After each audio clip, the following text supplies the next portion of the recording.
Nanoleaf has new blocks to add to their line of different types of wall art that lights up in all kinds of cool colors. And it's not just a bunch of squares on your wall. Nanoleaf has added an option for pegboards and shelves and a lot of different ways you can configure these to fit your space. But is it something that works well in your space versus maybe one of the other Nanoleaf products that I've tried, like my favorite before this video, the Nanoleaf Lines? I'm Eric Welander. Welcome back to my channel. If you're new here, I've been an app developer on Apple platforms since 2011 and building out my smart home here on YouTube since 2018. So if you're into Apple or smart home tech, consider subscribing.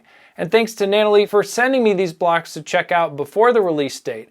This video, though, is not sponsored. Now, if you're not familiar with Nanoleaf's light up art, they've been doing this for years, and you can use any of their different types of shapes in a kit to configure various designs on your wall. And then you use their app to either pick from a predefined lighting scene. They have a lot of great ones in my opinion, or you can create your own scene and then see that light up your lights. And one of the things that really sets Nanoleaf apart compared to a lot of options in this space is that they integrate really well into Apple Home. So you can favorite a lighting effect in Nanoleaf's app and have it add it straight into Apple Home as a scene that then you could ask your HomePod to turn back on or any kind of other Apple Home automation. And I'll talk about how I'm using some automation with these lights in just a minute for my kids' playroom. And that also gets the question of where would you want to put these in your home? Nanoleaf markets them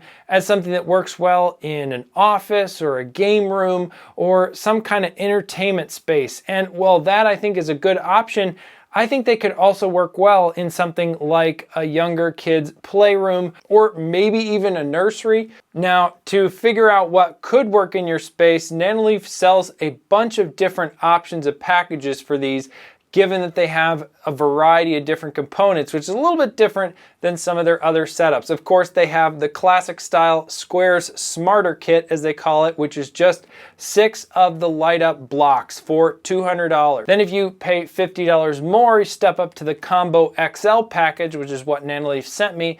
That's 4 big squares along with 4 small squares, a pegboard that lights up, as well as a metal shelf. And they also have add-on kits for big and small squares, additional shelves, and these textured squares, which add some different angles to the classic square design. And these look really cool. I think in a world of unlimited money, I would probably just have a wall filled with these textured squares. I think that would look really neat. Now, with all these different options, it might feel a little daunting of what design are you actually going to put on your walls, especially because you're hanging it, or in this case also screwing things into your wall. So it's kind of final once you put it up, more or less.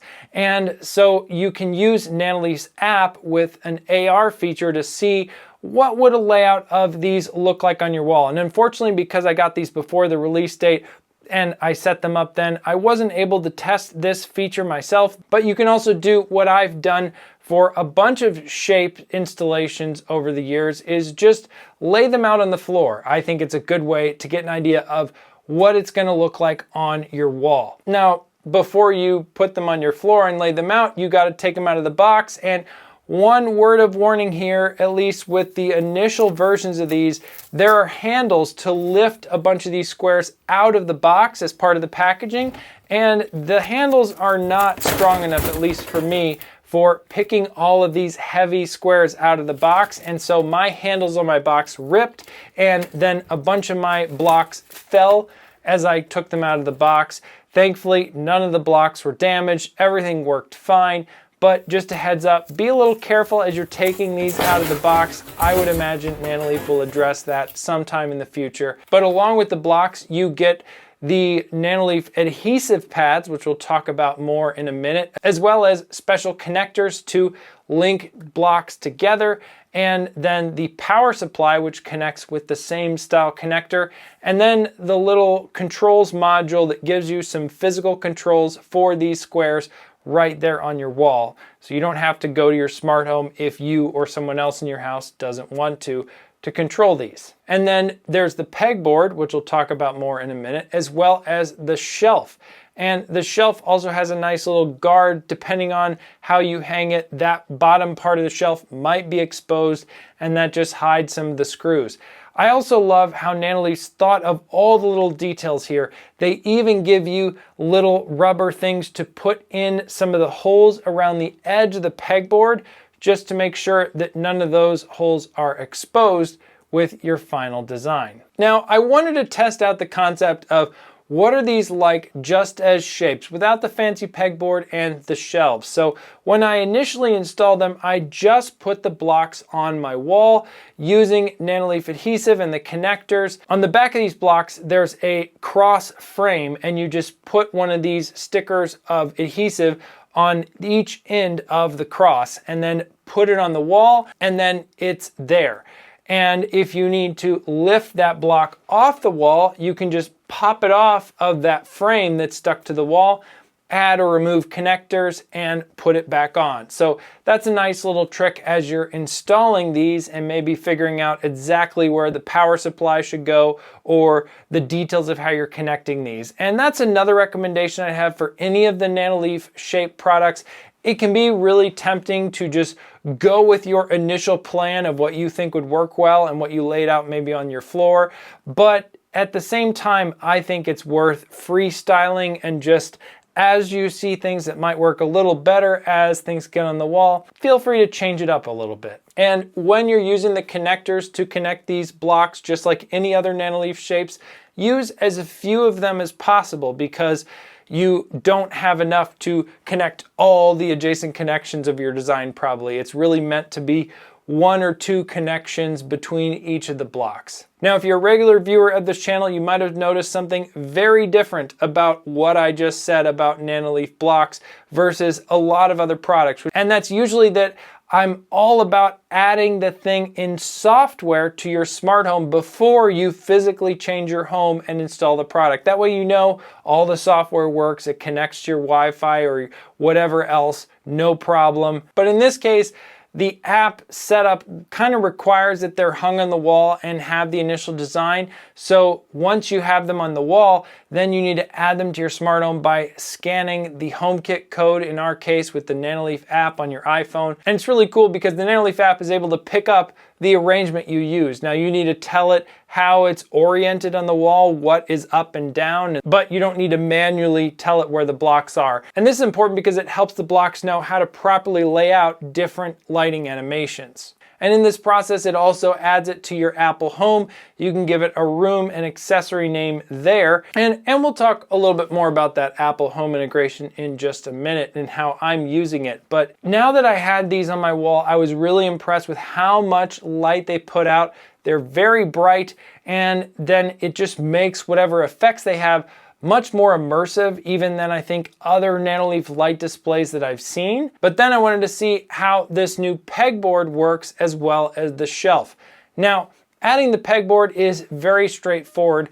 Nanoleaf supplies some screws in the box you can use to attach it to your wall. They strongly recommend you use screws, although theoretically you could use adhesive. With screws into drywall, it can hold up to 6.61 pounds hanging on the two supplied hooks on the pegboard. And they have you take the top of the pegboard off, and it reveals 4 different holes that you can mark on your wall and then drill holes for. They also have some drill-less wall anchors you could use if you don't want to drill holes in your wall, but it'll just leave a little bit bigger hole in your wall that way. And I was a little worried that retrofitting the pegboard on top of my existing setup would somehow make it much more complicated, but it was actually very straightforward to add this pegboard to my Nanoleaf setup. I was able to pull away some of the adjacent blocks from the wall, attach the necessary connectors to that in the pegboard, and that made connecting the pegboard to these existing blocks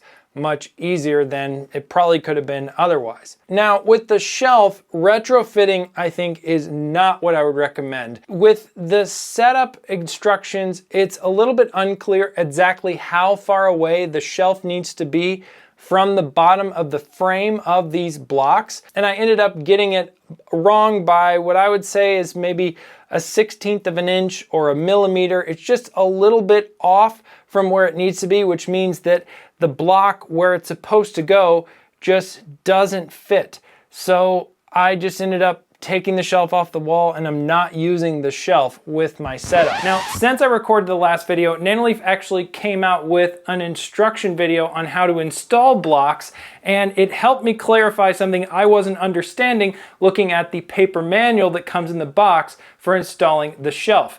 And that's Nanoleaf recommends using the guard that goes at the bottom of the shelf to sort of cover the bottom part. You can put that on the wall right below your existing block. Then when you remove the block, you know exactly where the shelf needs to go when you're drilling holes and positioning it.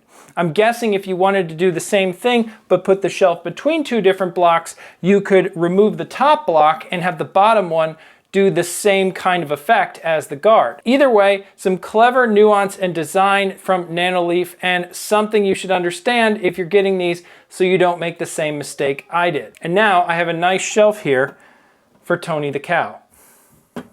And now, back to your regularly scheduled programming.